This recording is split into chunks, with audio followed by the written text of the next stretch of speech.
sa pamamagitan ni Jesus. Si Jesus ang daan at si Jesus ay personification of love. Therefore, the door, the portal, the stargate is love. Jesus takes love believers with him to eternal life. Many people did not know the way. Many people did not know love as the way to eternal life. God sent Jesus to teach that way.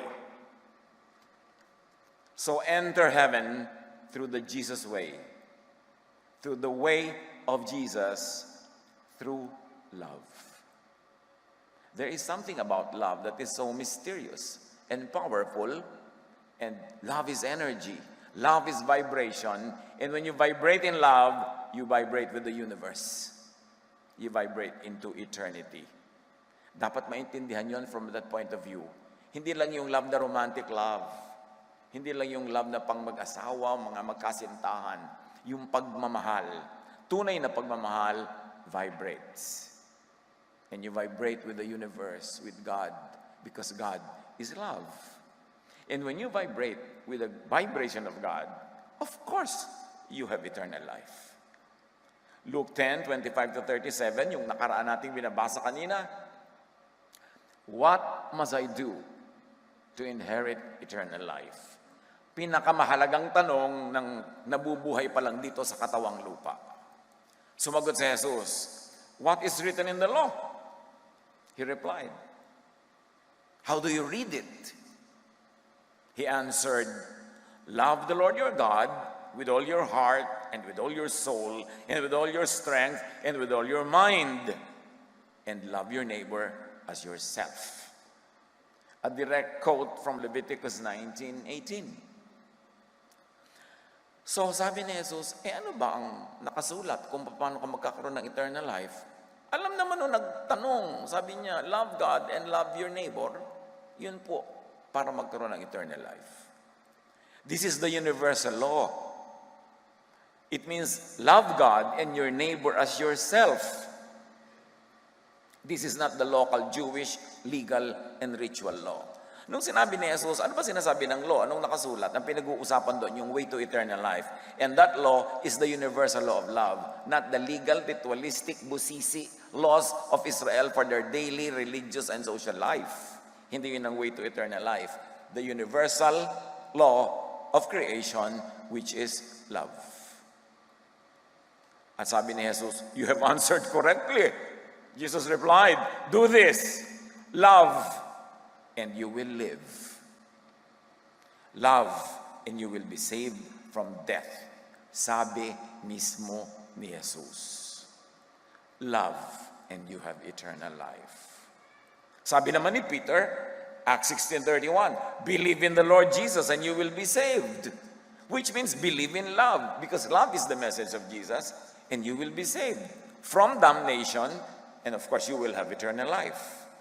Matthew 22:37-40, Jesus replied, love God and your neighbor. All the law and the prophets hang on these two commandments.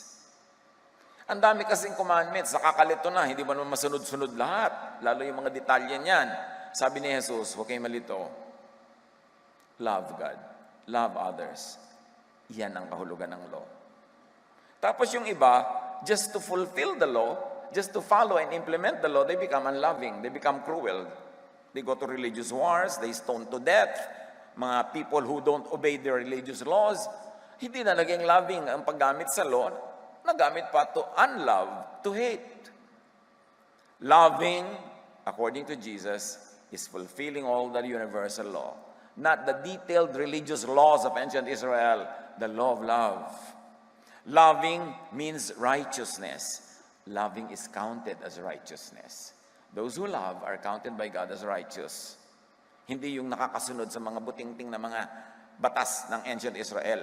Ang nagmamahal ay sumusunod sa Diyos at ibinibilang, itinuturing na righteous. Therefore, loving equals eternal life. Gusto magpalusot pa nitong nagtanong, kasi obviously hindi siya loving . Sabi ni Jesus, paano ba nagkakaroon ng buhay na walang hanggan? Yun ang tanong niya kay Jesus. Ang inaasahan niya siguro sagot, well, obey all the laws of Israel, do this, don't do that, don't do this, don't do that, and you will be having eternal life. Kaya ang sabi ni Jesus, love. Verse 29, but he wanted to justify himself for not being all loving, we suppose. So he asked Jesus, and who is my neighbor? Kasi sabi ni Jesus, love your neighbor and you will have eternal life. Eh, sino naman po ang neighbor ko? Of course, ang tanong niya, sino ang qualified na mahalin ko para magkaroon siya ng excuse para maraming hindi mahalin? In reply, Jesus said, and Jesus replied with a story. A man was going down from Jerusalem to Jericho when he was attacked by robbers. They stripped him of his clothes, beat him, and went away, leaving him half dead. A priest happened to be going down the same road, and when he saw the man, he passed by on the other side. May priest, religious leader. Nung makita niyang madadaanan niya yung nakahandusay na biktima, tumawid siya sa kabila at doon siya dumaan para huwag niyang kailanganing harapin at tulungan. So too, a Levite, a very highly regarded religious persona, when he came to the place and saw him, passed by on the other side. Niligtang-ligtangan at iniwas-iwasan nila talaga itong nakahandusay na half dead. But a Samaritan, as he traveled, came where the man was, and when he saw him, he took pity on him. Naawa yung Samaritan, mga outcast sila, kinoconsider na marurumi. Siya yung naawa. He went to him and bandaged his wounds, pouring on oil and wine. Precious commodities, oil and wine, pinakamahal yan. Yun ang kanyang ibinuhos sa sugat. Kasi disinfectant yan eh. At nakakasoothe, is a balm. The Samaritan, a non-neighbor, loved. The religious leaders did not. The love of this Samaritan was practical. It was clinical love. It was not sectarian religion, not doctrine, hindi kung ano-anong mga love na interpretation ng mga religions, plain, streetwise kind of love. The next day, he took out 2 denarii and gave them to the innkeeper. Look after him, he said, and when I return, I will reimburse you for any extra expense you may have. So dinala pa niya sa isang tuluyan, sa isang inn, sa isang mini hotel. Kinuha niya ng kwarto, pinalinis niya, inasikaso, at ibinilin pa niya doon sa innkeeper. Alagaan mo siya, ha? Kakainin mo, at babalikan ko. Kung pagbalik ko, kulang pa itong mga iniwan ko sa iyong pondo, re-refund pa kita. Alagaan mo. Nagtanong ngayon si Jesus, which of these 3 do you think was a neighbor? The priest?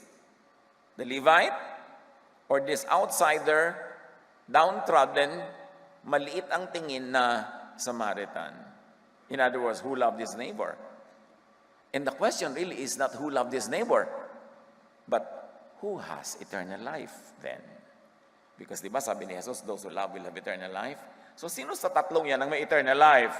Yung dalawang religious leaders o itong hindi man lang religious leader, hindi man lang religious, considered pa as an outsider?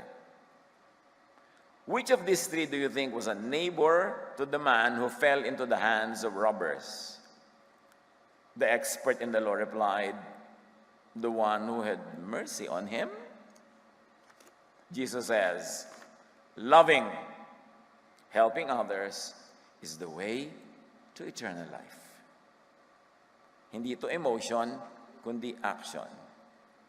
Pansinin natin, mga kapatid, walang binanggit si Jesus na religion o religious act. Hindi niya sinabi, ang nagpabinyag sa tamang paraan ang magkakaroon ng eternal life. Ang sumali sa ganitong sekta ang magkakaroon ng eternal life. Ang nagsusuot ng ganitong kahabang palda ang magkakaroon ng eternal life. Ang ganito ang haircut ang magkakaroon ng eternal life. Sabi, yung tumulong, siya ang may eternal life. Para kay Jesus, that is high religion. Act of love. Minus the sectarian label. James 1:27 echoes the same powerful truth. Sabi niya, religion that God our Father accepts as pure and faultless is this: to look after orphans and widows in their distress. Hindi sinabing mag-ayuno ka hanggang maging kalansay, no. Hindi sinabing huwag ka kakain ng ganito, itong kakainin mo. Kailangan huwag kang ganito at ganon. Dapat meron kang ganitong observation ng Sabbath at blah blah blah. Walang ganon sinabi si James. Na-echo lang ng sinabi ni Jesus. Sabi niya, alam niyo kung anong high religion? Nakatanggap-tanggap at kapuri-puri sa Panginoong Ama sa Langit, dalisay, at walang bahid to help the weak and the needy. To love. Hindi man-made doctrines na kung ano-ano. Hindi religious memberships. Walang brand ang spiritual movement and community na sinimulan ni Jesus. Later lang dumating yung mga brands at nagyara-gyara. The brands, sects, congregations incorporated and appeared much later.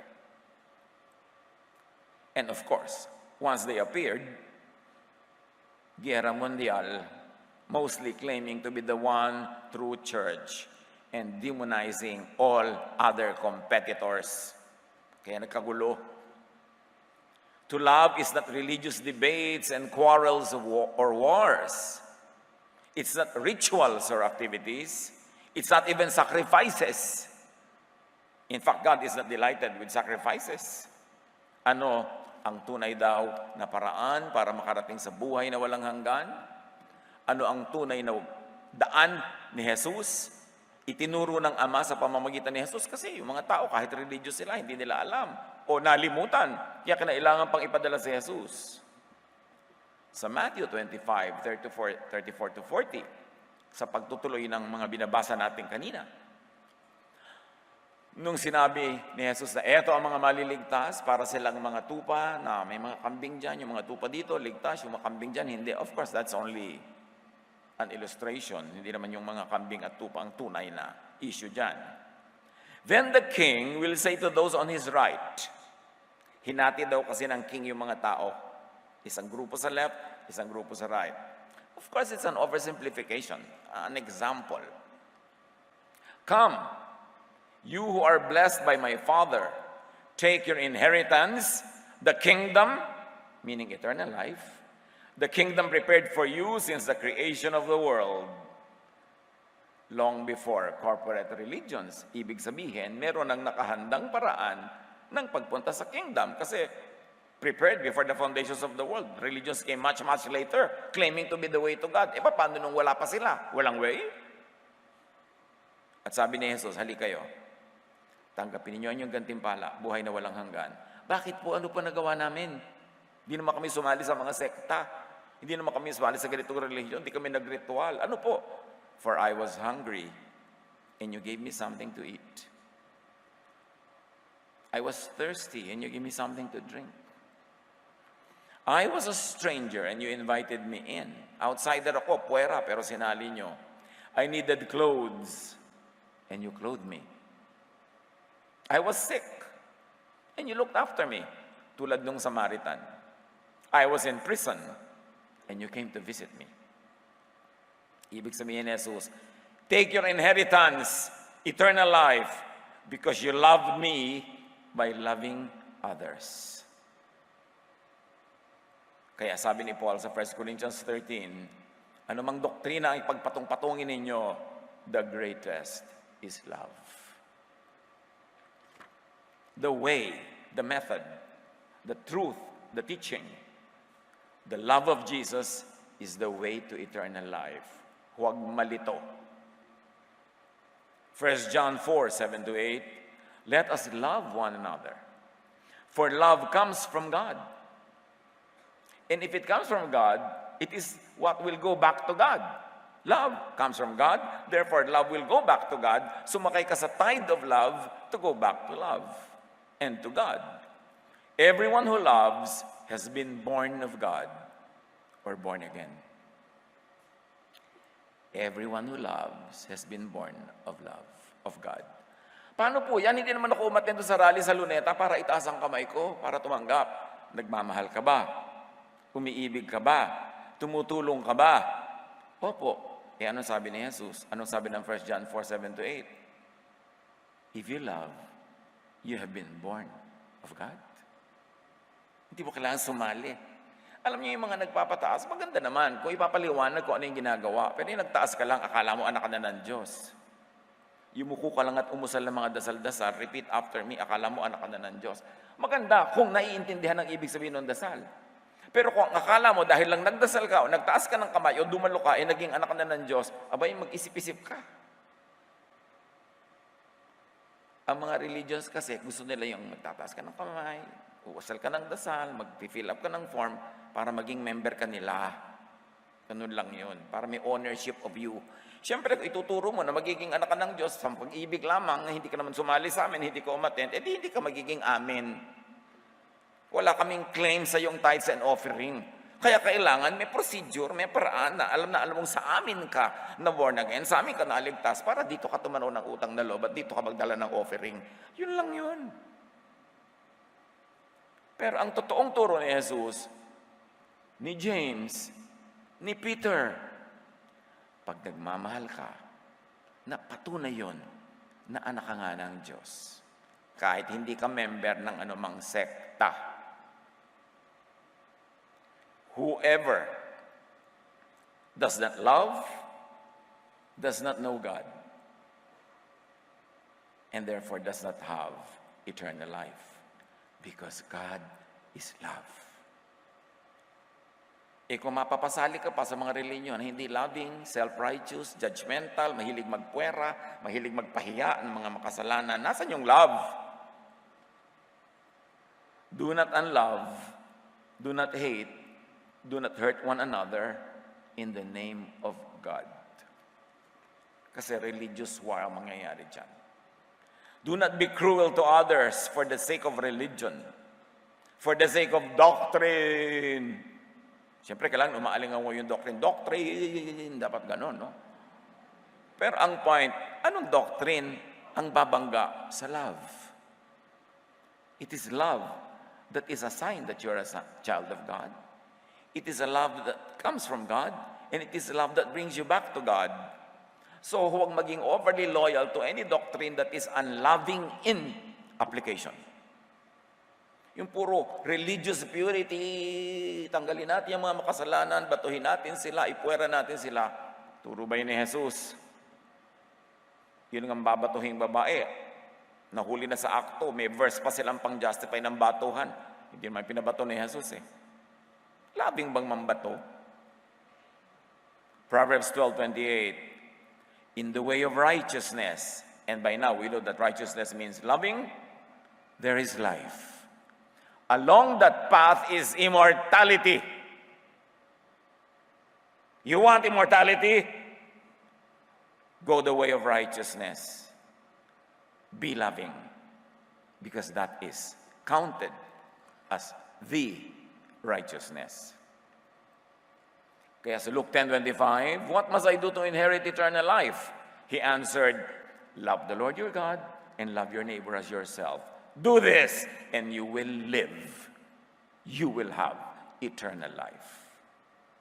Kaya mga kapatid, siyempre, love na lang. Sabihin nyo nga, love na lang with feelings. 1, 2, 3. Feelings na ba yun? Once more. Ayan, love na lang. Sino naman ang tinitingnan nyo habang sinasabi nyo yan? Baka sa pitaka nakatingin. Do a good Samaritan. Yan ang walang mali na doktrina. Nagsasabunutan ng mga tao kung anong tamang doktrina ng baptism, kung anong dapat tinapayang kainin sa Eucharist, kung anong kakantahin, mabagal ba o mabilis. Hindi nyo na yan malulutas. Kaya, ano ang sagot? Wow, pass sa test, oh. mataas ang komprehensyon ng kongregasyong ito. Love na lang. Kasi wala doon mistake. Help a victim of unlove. Any unlove. O marami dyan, mga wives na kulang sa pag-ibig ng asawa, mahalin nyo as kapatid. Huwag naman bilang kapalit ng kanyang asawa. Di ba? Mahalin nyo siya as anak, as nanay. Cure a wounded, bleeding, hurting someone. Do that, and you have eternal life. Siyempre, magagalit sa akin lahat ng mga sekta na nagtuturo ng iba. Dahil, turo naman niya ni Jesus. Awayin nila si Jesus. Ako naman dito, isa lang hamak na taga-repeat na sinasabi ni Jesus. Clothe a naked, cold someone. Alam niyo, maraming nakedness. Yung tinatanggalan mo ng dangal, hinihiya mo. Nakedness yun. So, bigyan mo siya ng dangal, ng pahalaga. Binibihisan mo. Huwag maghubad. Huwag magpahiya ng kapwa. Baligtad eh. Feed a hungry, thirsty someone. Maybe it's hunger for food. Maybe it's hunger for attention. Maybe it is hunger for understanding. For forgiveness. For care. Maaring namamalimos lang siya ng konting oras kasi kailangan niya ng kausap. Feed a hungry, thirsty someone. And of course, the most basic level is literal food and literal drink. Hindi lang tayo dapat may involved sa self-serving, inward church activities. Yung umattend ka talaga, nagwo-worship ko ng 3 oras, pagod ka, high na high ka, tapos uwian na. Wala ka man lang pinakain kahit na peanut butter sandwich sa daan, tapos high na high ka dyan. Ano yun? Pinasaya mo lang ang sarili mo. Marami magwo-worship, emotional tripping. Talagang dapat tigmak ng luha, gumugulong sa sahig, ganyan. Blessed na blessed ako. Tapos, ang dami dinadaan ng pulubi, wala mo lang iabot kahit white rabbit. Anong worship yon? Kasi nalibang na tayo na akala natin yun na. Dapat ang ginagawa lahat nasa bubong dingding ng simbahan. Siyempre, para control ka ng church, dapat lahat nasa loob. Pero nasa labas ang tunay na service. Anong saysay ng asin? Nasama-sama lang yung asin sa loob ng lalagyan. Kailangan lumalabas ka para bigyan ng lasa, pigilin ng pagkabulok ng maraming bagay. Help others to survive. Makatawid. Maraming tao kailangan lang nila makatawid eh. Hindi mo silang kailangan pakainin ng 1 taon. Yung patawirin mo lang sa gutom ngayon, pakainin mo lang. Mamaya makakagawa na yan ng paraan. Kailangan lang makatawid. Yung lungkot na lungkot lang, kailangan lang niya makatawid. Konting kausap. Alam niyo, one of the saddest funeral services I ever do, kung nagpakamatay yung yumao. Sad. Wala ka maimbentong comforting words para sa mga namatayan. At marami mga nagsisisi, naku, magpapakamatay na pala siya. Kung alam ko lang, kinausap ko sana. Busy kasi ako kanina. Hindi naman talaga natin alam kung sino nagbabalak tumalon. Pag nalang tumalon na, tsaka mo malalaman. Pero ba't maaabangan pa yung dumating yun? Help others to survive, makatawid, kahit oras lang, kahit sandali. Bigyan ng panahon, bigyan ng pansin. Kasi yun ang ating mga moments of extreme sadness to the point that we become temporarily insane. Saglit lang yun eh. Mapakain mo lang, mapansin mo, makakatawid na. Help others to live full lives. Kung may kakayanan ka na magbigay sa mga tao ng pansimulang negosyo, kahit maliit, para sila umunlad, hindi yung laging aasa sa'yo. May kakayanan ka na magbigay ng chances, opportunities, magpaaral.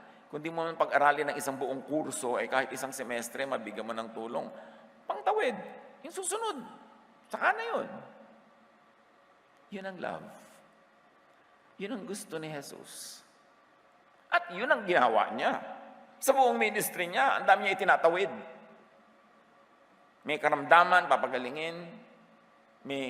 Sabi nga nila, may isang babae that had 7 demons na pinalayas ni Jesus. Well, it could be literal demons, but I like to believe those are 7 psychiatric demons. Siguro, depressed, sad, hopeless, nagkakaroon ng mga panic attacks, nagkakaroon ng anxiety, kung ano-ano. Pero dahil sa pagtanggap ni Jesus, sa pag-ibig niya, naitawid at sinabi, napalayas ang 7 demonyo. Hindi naman kailangan yung mga demonyo yun, may pakpak na itim at may hawak na malaking tinidor. Kasi maraming inner demons na gumugulo sa atin. Ang kailangan ng tao, pagmamahal, pag-ibig, pagtanggap, hindi sermon, hindi paghusga. Ang kailangan niya, yung ginagawa ni Jesus, pag-ibig. Yan ang pandemic. Ang tunay na pandemic is lovelessness. At napakarami, zombie, buhay ang katawan, pero patay ang espiritu because of lack of love, lack of happiness, lack of joy, lack of peace. Kaya sabi ni Lord, I'll give you rest, I'll give you peace. Yan ang mga pangako niya. Hindi condemnation, hindi kung ano-ano mga sacrifices ang hinihingi niya. Magpahinga kayo. Sabi niya, I came to give you rest. Jesus, the Word, the idea of love, came from eternity, from God. Came to this world for His mission of love. And after completing His tour of duty, returned to eternity, to the Father. Do the same. You and your spirit came from God, from eternity. You were sent to this world for a picnic, an excursion to the earthly garden. You were sent to this world for a mission of love and also personal recreation. Do that. So John 14, 1-27, my Father's house, sabi ni Jesus, has many rooms. I am going there to prepare a place for you. I will come back and take you to be with me, that you also may be where I am. Thomas said to him, Lord, we don't know where you are going, so how can we know the way? Jesus answered, I am the way and the truth and the life. No one comes to the Father except through me. In other words, no one comes to the Father except through me, the door, except through the door of love. Whoever believes in me will do the works I have been doing. So works na naman, works of love. Pabalik-balik dun si Jesus. Walang nakakalito. At sabi niya, if you love me, keep my commands. And that is the command, love. Sabi niya, I'll give you one command, love. And I will ask the Father, and He will give you another advocate to help you and be with you forever, the Spirit of truth. So ang mga tao, parang nalulungkot dahil sabi niya, Jesus, ako pupunta na sa Father. Sabi niya, pero kayo malungkot. I will ask the Father to send you the Holy Spirit. At katumbas na rin nun yung nandyan ako. Before long, the world will not see me anymore, but you will see me. Because I live, you also will live. Pero meron niyang parenthetic expression, because I love, so you also should love. Therefore, because I live, you will also live. On that day, you will realize that I am in my Father, and you are in me, and I am in you. When? What day? When Jesus sends the Spirit of truth, the advocate. Whoever has my commands and keeps them, and what's the command? Love, is the one who loves me. The one who loves me will be loved by my Father, and I too will love them and show myself to them. And Jesus replied, anyone who loves me will obey my teaching. My Father will love them, and we will come to them and make our home with them. Yung mga iba, walang ginawa kundi abangan ang langit. Na pumunta sila dun sa langit. Of course, marami kasing symbolism yung travel to eternity. Pero sabi rin ni Jesus, I and the Father will be with you. Huwag kayong mag-worry, kami pupunta sa inyo. Kaya sabi niya, thy kingdom come. Anyone who does not love me will not obey my teaching, will not love. Anyone who insists on the unloving law, on the unloving justice, kaya nakakalungkot niya ang dami ng mga tao sa sariling kapatid chapter actually surprise ang sinusunod ng Pharisees. All this I have spoken, but still, but the advocate, the Holy Spirit, whom the Father will send in my name, will teach you all things and will remind you of everything I have said. sabi ni Jesus, hindi yung sabi ng iba. Kaya ang dapat alalahanin, gunitain, balik-balikan yung sabi ni Jesus. At sa Acts 2, verses 1 and 2. And the day of Pentecost came, together in one place. Suddenly a sound like the blowing of a violent wind came from heaven and filled the whole house where they were sitting. They saw what seemed to be tongues of fire that separated and came to rest on each of them. All of them were filled with the Holy Spirit. Natupad na sa Acts chapter 2 ang sinabi ni Jesus, I will send you the Comforter.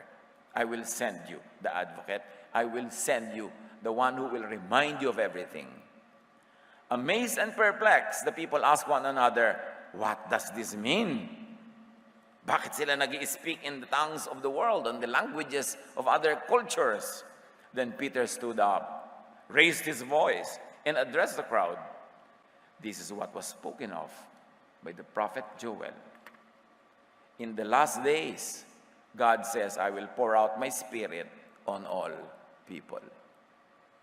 Pag may nagtatanong, Pastor, last days na po ba ngayon? Iha, basahin mo yung Acts chapter 2. Doon pa lang last days na. Nagyari na yung dapat mangyari. Ano yon? Not the end of the world, but the end of the temple world. The end of the world of the law. Dahil dumating na ang world of love. World of grace. Ushered in by the presence of the Holy Spirit, most dramatically exhibited at Pentecost. Naganap na noon pa man sa Pentecost. Paano magkaroon ng eternal life? How to go back to heaven? Bakit back? Because our spirit came from God. When we die, the body returns to the ground and the spirit returns to God who gave it. How do you go back to God? Do your tour of duty. Live on this planet. Live your life. Live your earthly life to the fullest. That's what God wants. Sabi ni Jesus, I came that you might have life and have it to the full. Tapos ang gagawin ng maraming religious group, pangangayatin ka sa walang katapusang fasting. Ipagbabawal lahat ng ligaya at sarap. Meron pang nagpapahirap sa sarili. At sasabihin, sa langit ka na bumawi.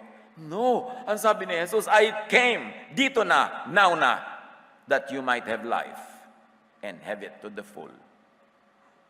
Don't suspend your joys, your happiness, your pleasures, and very especially, your acts of love. Sabay-sabay lahat yan. Love others, sabi ni Jesus, as you love yourself. Therefore, you should also love yourself. So do this. Love and recreate. Recreate creation. Plant trees. Clean the environment. Do your artistic and creative endeavors because God creates, we recreate. Ang kinreate lang ng Diyos, do, re, mi, fa, sol, la, ti, di ba? Pero you recreate. You make all the compositions, all the music out of those notes. Because God gave you the power to recreate. Not to create, siya lang ang nakikreate. But we recreate. We encourage people to blossom in their fields, in their talents, in their arts, because that is worship. When you develop your talent, you are worshiping the one who gave you the talent. Hindi lang confined sa religious activity ang worship. Pina-franchise kasi. Do all that, then return to God, to eternity, through the same way you came, through the same way Jesus came, through the way of love. Ecclesiastes 12:7, the dust returns to the ground it came from, and the spirit returns to God who gave it. Alam niyo itong mensahe natin, ito pagkahaba-haba. Kaya in-split ko into 2, mamaya ng second service yung part 2. Pwede na kayo sa part 1, pwede na rin yan. Pero kung gusto nyo, stay, meron tayong part 2. Pero ang paupuin nyo naman yung bagong darating kasi nakaupo na kayo ngayon eh. Love, di ba? Ano nga? Yun. Do the excursion from eternity to this world, then back to eternity. Huwag yung problemahin niya kamatayan. Problema yan ng Diyos. And God is not death. God is life. Jesus came to give eternal life. ang atupag